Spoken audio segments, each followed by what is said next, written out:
Welcome. এই ভিডিওতে আমরা আলোচনা করব ট্রান্সফরমারের কুলিং সম্পর্কে। কুলিং অর্থাৎ ট্রান্সফরমারকে ঠান্ডা করা। ট্রান্সফরমারের যে ওয়াইন্ডিং, সেই ওয়াইন্ডিংয়ের মধ্যে কারেন্ট কন্ডাকশন হয় এবং এই কারেন্ট কন্ডাকশনের ফলে তার যে একটা আই স্কোয়ার আর লস, সেই লসের কারণে সেই ওয়াইন্ডিংয়ের এবং ওভারঅল যে ট্রান্সফরমার সেটার কিন্তু একটা টেম্পারেচার রাইজ ঘটে।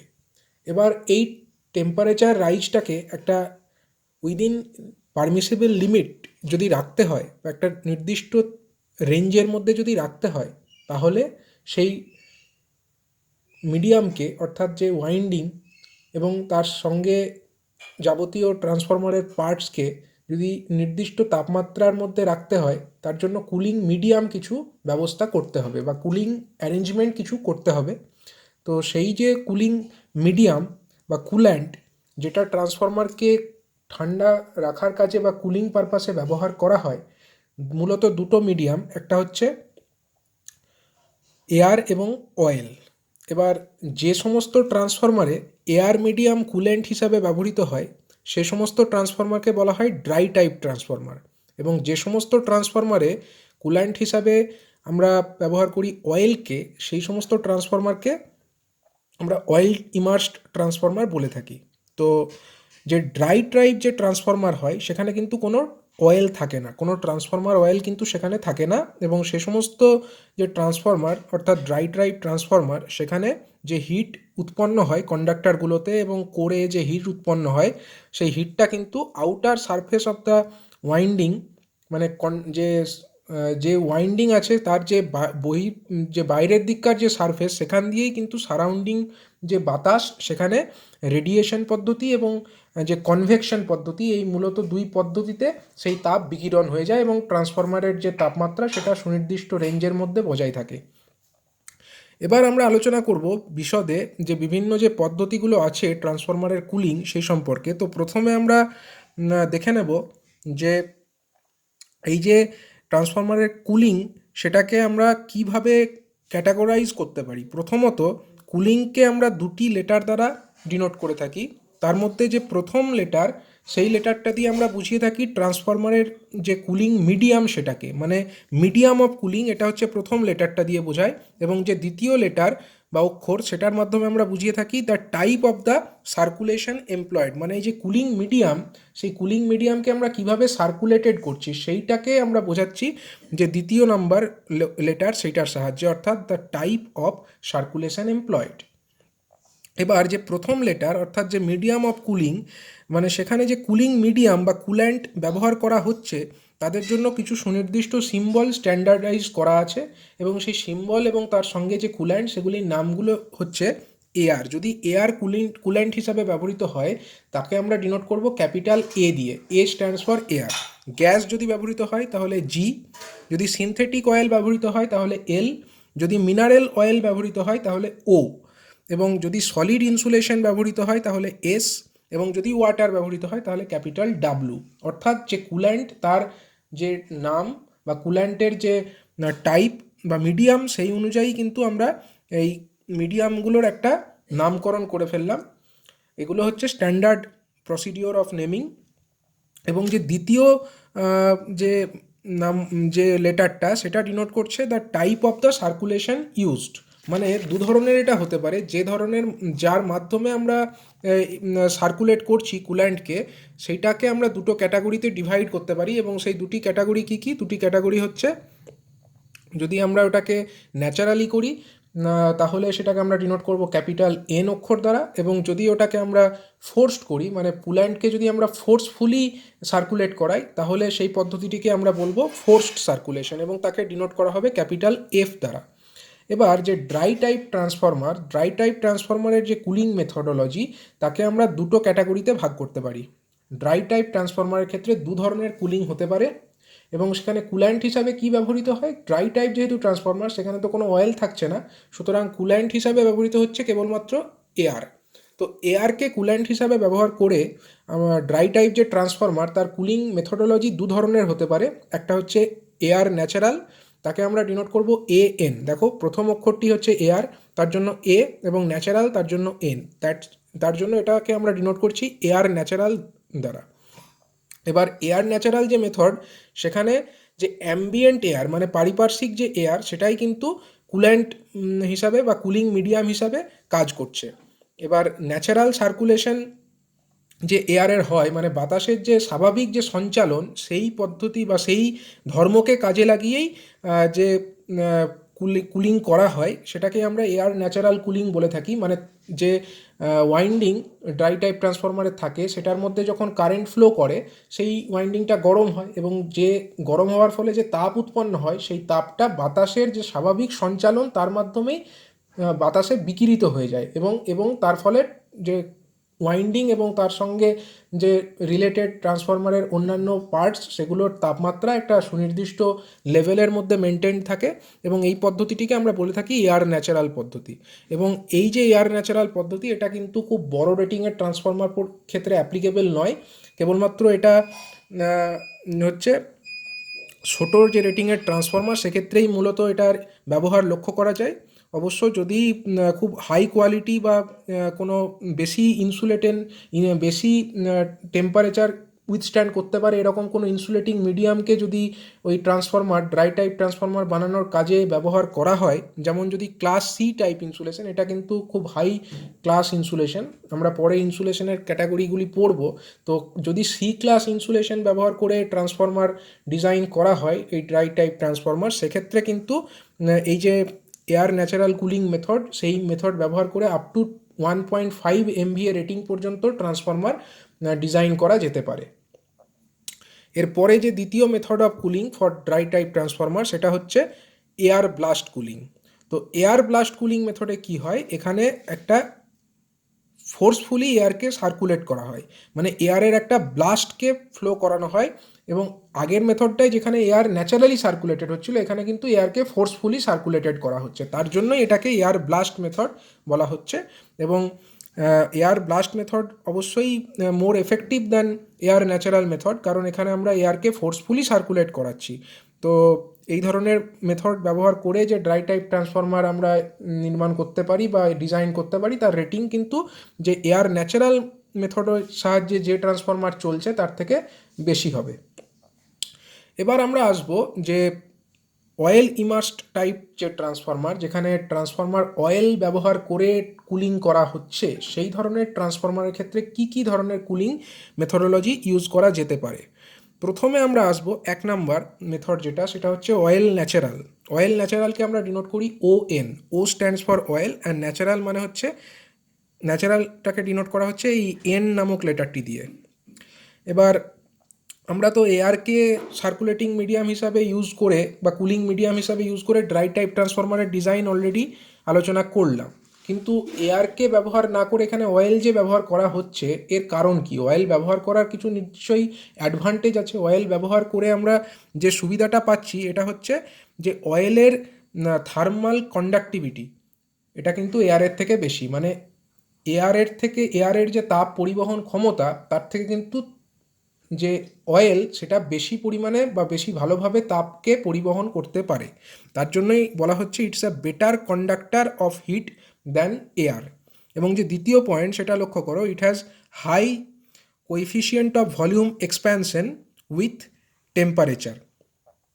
এটার যে কোএফিসিয়েন্ট অফ ভলিউম এক্সপানশন, মানে যে তাপমাত্রা বৃদ্ধির সাথে সাথে আমরা জানি যে যে কোনো জিনিসের একটা ভলিউমের বৃদ্ধি ঘটে তাপমাত্রা বৃদ্ধির সাথে সাথে, তো এয়ারেরও ঘটে এবং অয়েলেরও ঘটে। কিন্তু এক্ষেত্রে দেখো যেটা বলা হচ্ছে যে এটার কোএফিসিয়েন্ট অফ ভলিউম এক্সপানশন বেশি এয়ারের তুলনায়, মানে তাপমাত্রা একই পরিমাণ যদি বৃদ্ধি পায়, তাহলে অয়েলের ক্ষেত্রে তার যা ভলিউমের এক্সপানশন ঘটবে, সেটা কিন্তু এয়ারের তুলনায় বেশি ঘটবে।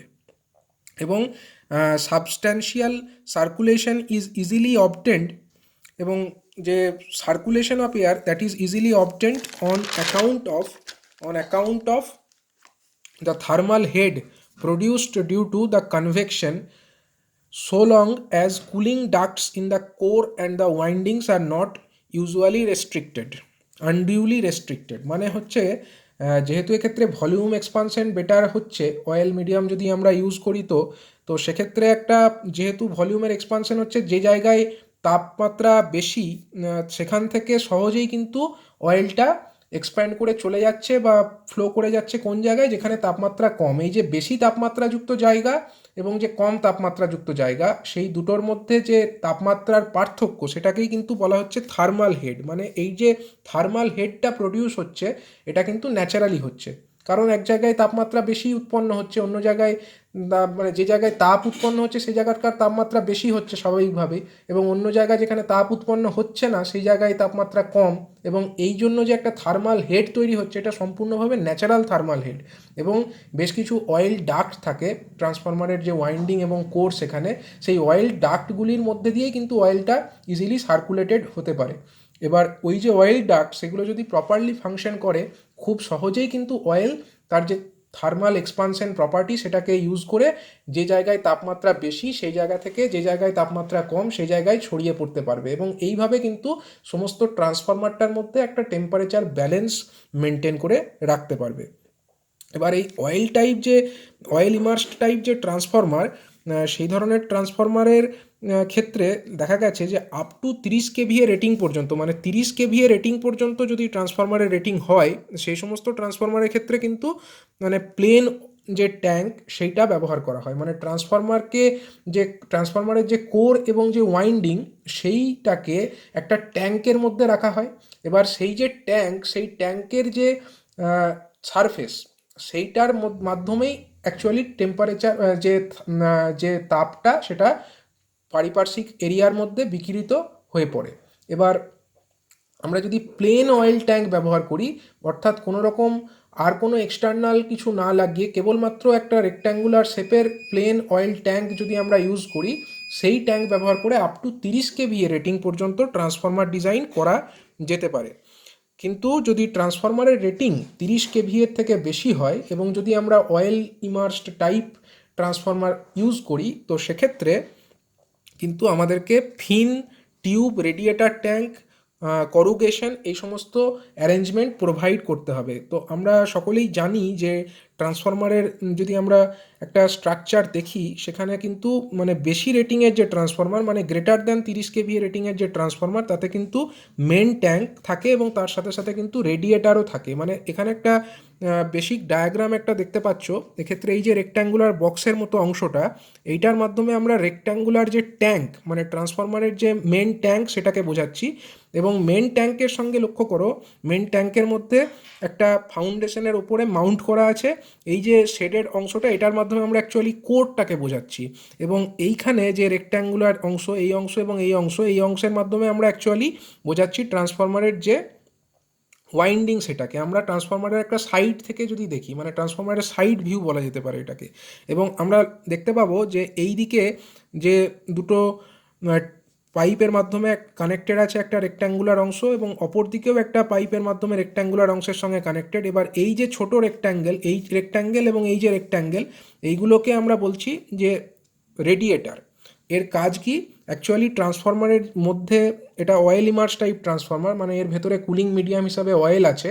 এবার যখন সেই অয়েল হিটেড হচ্ছে, সেই অয়েলটা কিন্তু এক্সপানশন হচ্ছে, মানে অয়েলের একটা আয়তন বৃদ্ধি পাচ্ছে। সেই বর্ধিত আয়তনের জন্য সেটা কি হচ্ছে, সেই অয়েলটা এই যে রেডিয়েটার, সেই ট্যাঙ্কের মধ্যে সার্কুলেশন হচ্ছে। এবং সার্কুলেশন হওয়ার জন্য রেডিয়েটারের যেহেতু সারফেস এরিয়া যথেষ্ট বেশি, এক্সটার্নালি একটা সারফেস এরিয়া বেশি হওয়ার জন্য সেই তাপমাত্রাটা কিন্তু সেই তাপটাকে কিন্তু অনেকটাই সে বাইরে বিকিরণ মাধ্যমে ছড়িয়ে দিতে পারছে। ফলে অয়েলের টেম্পারেচারটা কিন্তু অনেকটা কমে যাচ্ছে, এবং সেই কমে যাওয়া টেম্পারেচার নিয়ে অয়েলটা আবার ফিরে চলে আসছে মেন ট্যাঙ্কে। এইভাবে অয়েলের একটা সার্কুলেশন লক্ষ্য করা যাচ্ছে। এইখানে যেই অ্যারো চিহ্নযুক্ত যে লাইন দেখানো হয়েছে, এটা অ্যাকচুয়ালি অয়েলের যে সার্কুলেশন, তার ডাইরেকশনকে বোঝানো হয়েছে। অনুরূপভাবে এই দিকেও আমরা অয়েলের একটা সার্কুলেশন দেখিয়েছি এই তীর চিহ্নযুক্ত যে লাইন, তার মাধ্যমে। তো এইভাবে একটা রেডিয়েটারযুক্ত যে ট্রান্সফরমার, সেখানে অয়েল কুলিং মিডিয়াম হিসাবে কাজ করে তার তাপমাত্রাকে একটা সুনির্দিষ্ট লেভেলের মধ্যে মেনটেন করে রাখতে পারে। এরপরে আমরা আসবো 2 নম্বর কুলিং মেথড। 2 নম্বর কুলিং মেথডে আমরা দেখছি অয়েল ন্যাচারাল, এয়ার ফোর্সড। এবং একে আমরা ডিনোট করব অয়েল তার জন্য ও, ন্যাচারাল তার জন্য এন, এয়ার এর জন্য এ এবং ফোর্সডের জন্য এফ। অর্থাৎ কিনা এই যে ট্রান্সফরমার, এখানে আমরা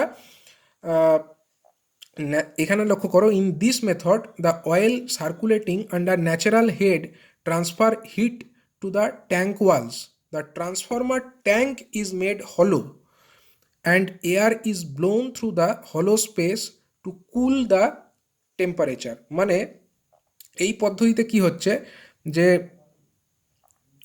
অয়েলের যে সার্কুলেশন হচ্ছে, অয়েল সার্কুলেশন হওয়ার জন্য যে তাপটা এর ওয়াইন্ডিংয়ের মধ্যে যে কারেন্ট ফ্লো হওয়ার জন্য যে তাপ উৎপন্ন হচ্ছে, সেই তাপটা কোথায় চলে যাচ্ছে?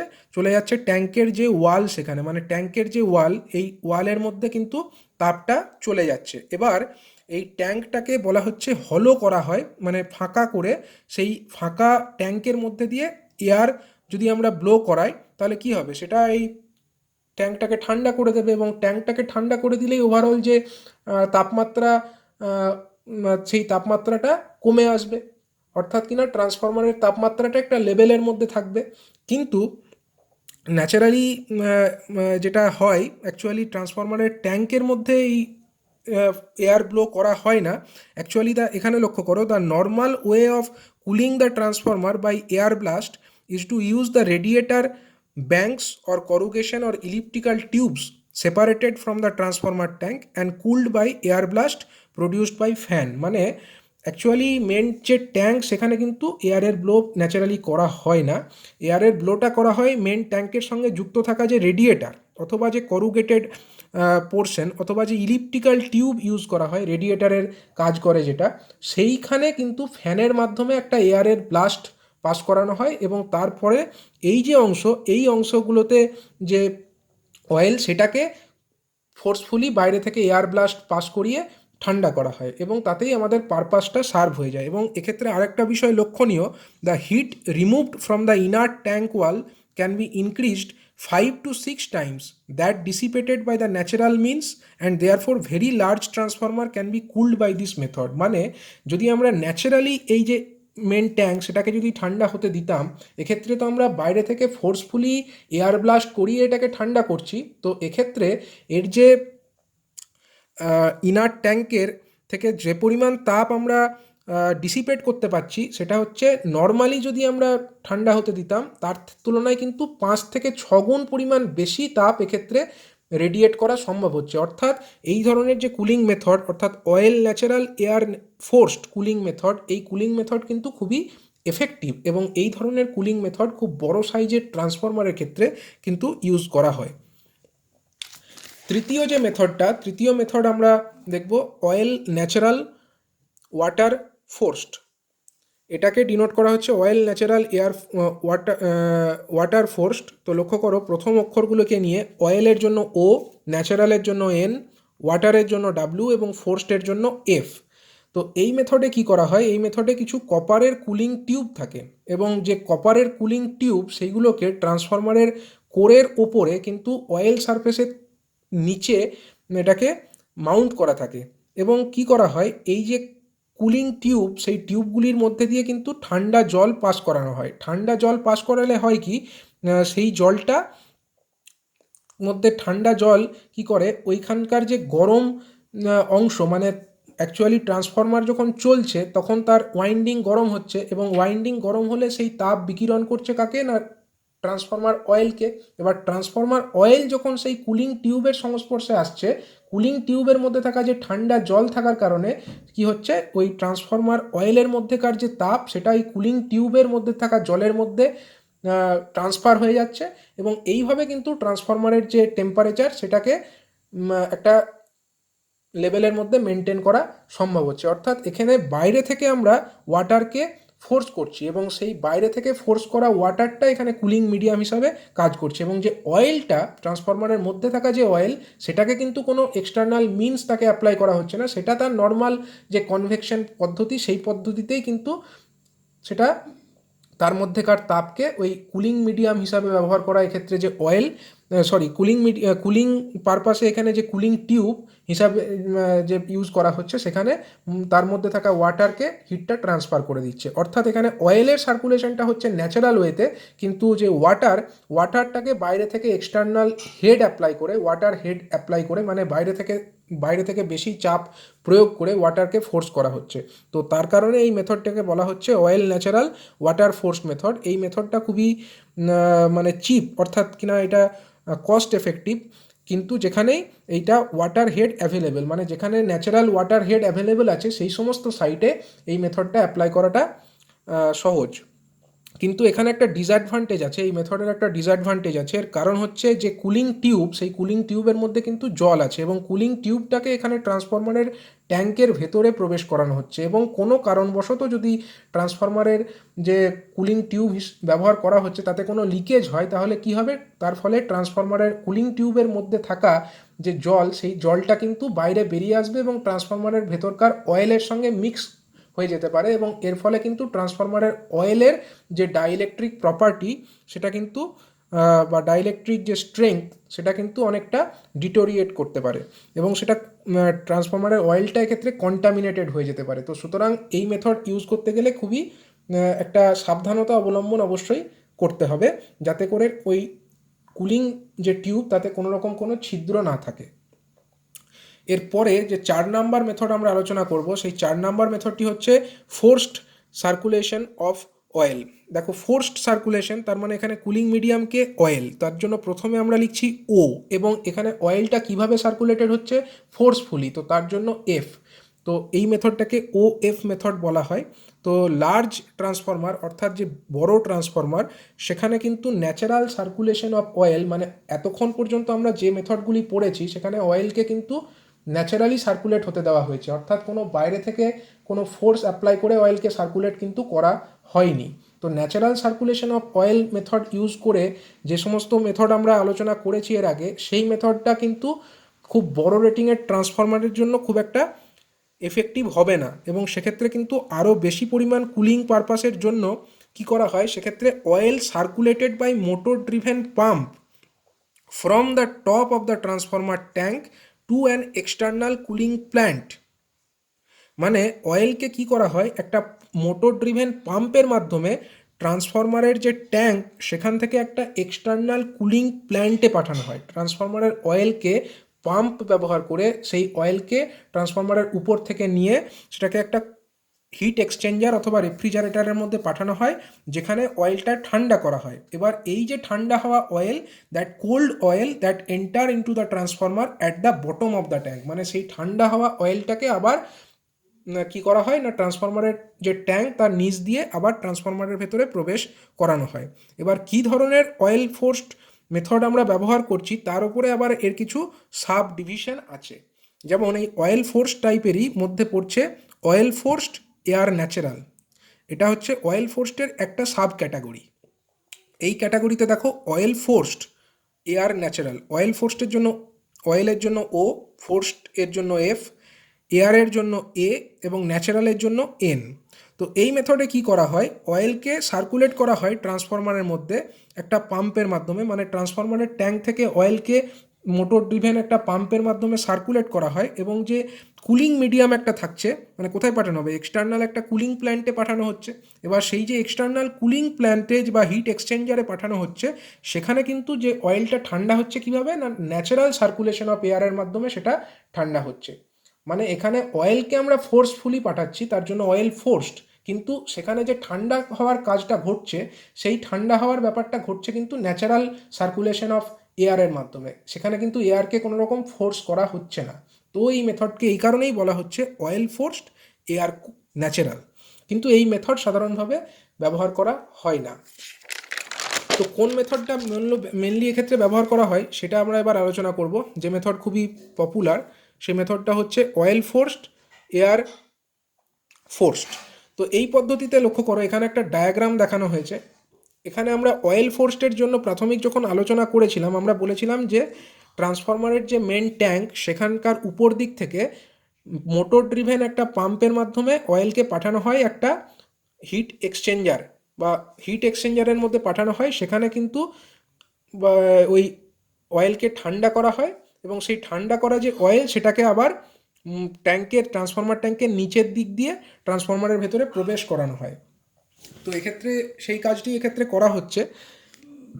লক্ষ্য করো, এখানে একটা ট্রান্সফরমারের মেন ট্যাঙ্ক, এখান থেকে একটা ভালভের মাধ্যমে এটা চলে গেল একটা হিট এক্সচেঞ্জারের মধ্যে, এবং হিট এক্সচেঞ্জারের মধ্যে এখানে যে অয়েলটা পৌঁছালো সেই অয়েলকে ঠান্ডা করা হচ্ছে কিন্তু ফোর্সফুলি এয়ার সার্কুলেট করিয়ে। মানে এখানে ওই যে হিট এক্সচেঞ্জার তার তলায় দেখো একটা ফ্যান দেখানো হয়েছে, অর্থাৎ এই ফ্যানটির কাজ হচ্ছে এয়ার ব্লাস্টের মাধ্যমে যে অয়েলটা এই হিট এক্সচেঞ্জারের মধ্যে প্রবেশ করেছে তাকে ঠান্ডা করা। তো এক্ষেত্রে আমরা যে অয়েল সেটাকেও ফোর্সফুলি সার্কুলেট করছি, এবং সেই যে অয়েল সেইটাকে ঠান্ডা করার যে কাজ করছে এয়ার, সেই এয়ারকেও কিন্তু আমরা ফোর্সফুলি সার্কুলেট করাচ্ছি। সুতরাং এই মেথডকে আমরা বলছি oil forced air forced method. এবার দেখা গেছে যে বেশি লোডের ক্ষেত্রে যখন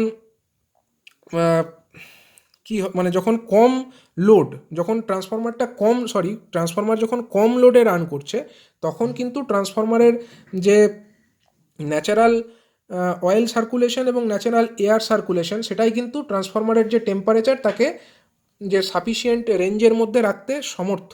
সেখানে কিন্তু কোনো এক্সটার্নাল ফোর্সফুলি অয়েলকে সার্কুলেট করানোর দরকার পড়ে না। তো সেই জন্য ট্রান্সফরমার যখন কম লোডে রান করে তখন কিন্তু এই যে মোটর ড্রিভেন পাম্প এবং যে এয়ার সার্কুলেশন করা হচ্ছে ঠান্ডা করার কাজে, সেগুলি সবই বন্ধ রাখা হয়। এবং যখন যে লোডটা ট্রান্সফরমারের যে লোডটা তার 50%-এর থেকে বেশিতে চলে যায়, মানে তার যা রেটেড লোড তার 50% অ্যান্ড অ্যাবাভে রান করে, তখন কি হয়, তখন এক্সটার্নাল কোনো ইকুইপমেন্ট সেই ব্যাপারটাকে সেন্স করে নেয়, এবং সেন্স করে মানে এই ভেতরকার টেম্পারেচারটাকে সেন্স করে, এবং সেই সেন্সিং করবার পরে সে এই অয়েল পাম্প এবং যে এয়ার সার্কুলেশন করবার জন্য যে ফ্যান সেইগুলিকে অন করে দেয়, এবং তার ফলে কি হয়, তখন আবার অয়েল ফোর্সড এবং এয়ার ফোর্সড কুলিং মেথডটা চলতে থাকে। অর্থাৎ কিনা প্রথমে কিছুক্ষণ মানে up to 50% of the transformer loading, ট্রান্সফরমারটা অয়েল ন্যাচারাল এয়ার ন্যাচারাল হিসাবে চলে, এবং 50%-এর থেকে বেশি লোড হয়ে গেলে তখন ট্রান্সফরমারটা অয়েল ফোর্সড এয়ার ফোর্সড হিসাবে চলে। এতে কি হয়, এতে ট্রান্সফরমারের যে কুলিং অ্যারেঞ্জমেন্ট, এই অ্যারেঞ্জমেন্টটা তো এমনিতে একদিক থেকে ইলেকট্রিক্যালি তো এটা খুবই জাস্টিফাইড, এবং তার সাথে সাথে যেহেতু আমরা সবসময় এই অ্যারেঞ্জমেন্টটাকে চালাচ্ছি না, যখন দরকার তখনই একমাত্র এই অ্যারেঞ্জমেন্টকে চালানো হচ্ছে, তাতে করে এই অ্যারেঞ্জমেন্টটা কিন্তু কস্ট এফেক্টিভও হয়ে যাচ্ছে এবং অনেক বেশি এফিশিয়েন্ট হয়ে যাচ্ছে।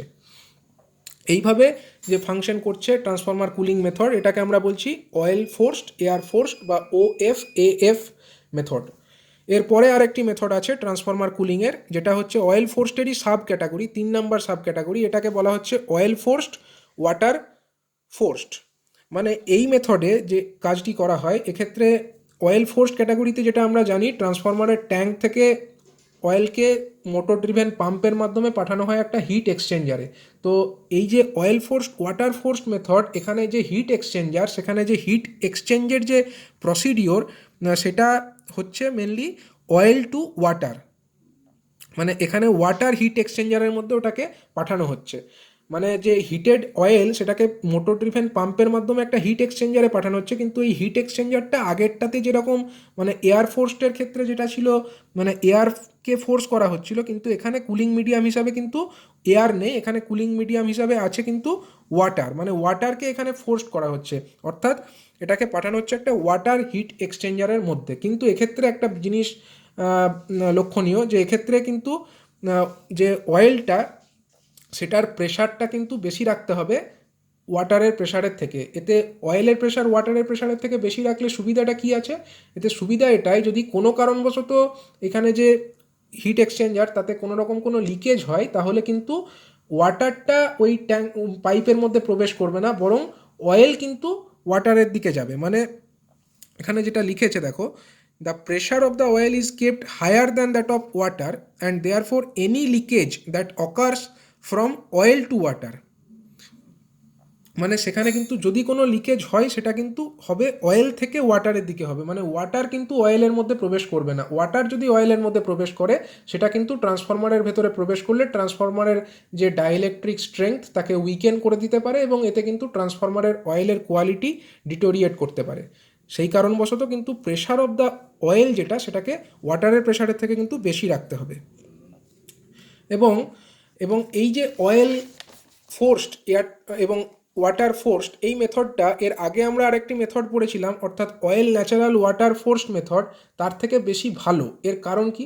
এর কারণ বলতে গেলে আমরা বলতে পারি যে ট্রান্সফরমারের যে oil natural water forced method, যেটা আমরা এর আগে আলোচনা করেছি অলরেডি।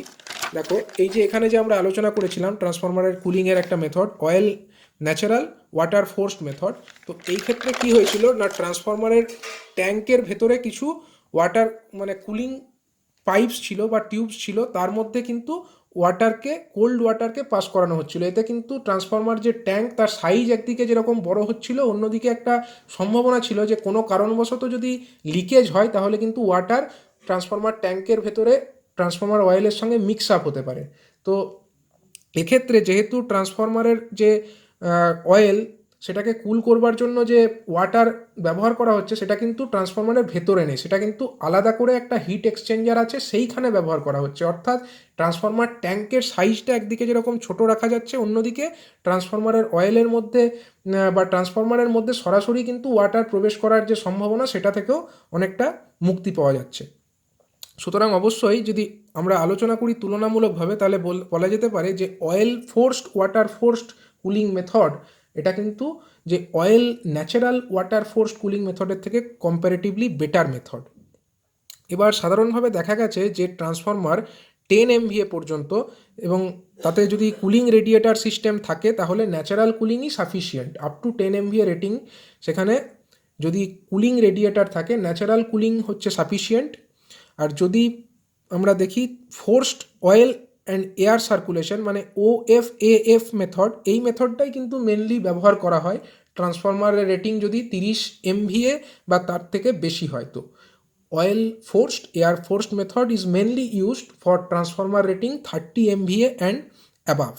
এবং যে অয়েল ফোর্সড ওয়াটার ফোর্সড, এই মেথডটা ব্যবহার করা হয় সেই সমস্ত ক্ষেত্রেই যেখানে কিন্তু ওয়াটার হেড ইজিলি অ্যাভেলেবেল। তো ওয়াটার হেড ইজিলি অ্যাভেলেবেল আছে এরকম সাইট মূলত আমরা যে হাইড্রো ইলেকট্রিক প্ল্যান্টের যে সাইটগুলো, সেই সমস্ত সাইটেই ওয়াটার হেড ইজিলি অ্যাভেলেবেল থাকে। তো সেই সমস্ত যে হাইড্রো ইলেকট্রিক প্ল্যান্ট, সেখানকার যে ট্রান্সফরমার, সেগুলির কুলিং পারপাসের জন্য মেনলি এই oil forced water forced cooling technology ব্যবহার করা হয়।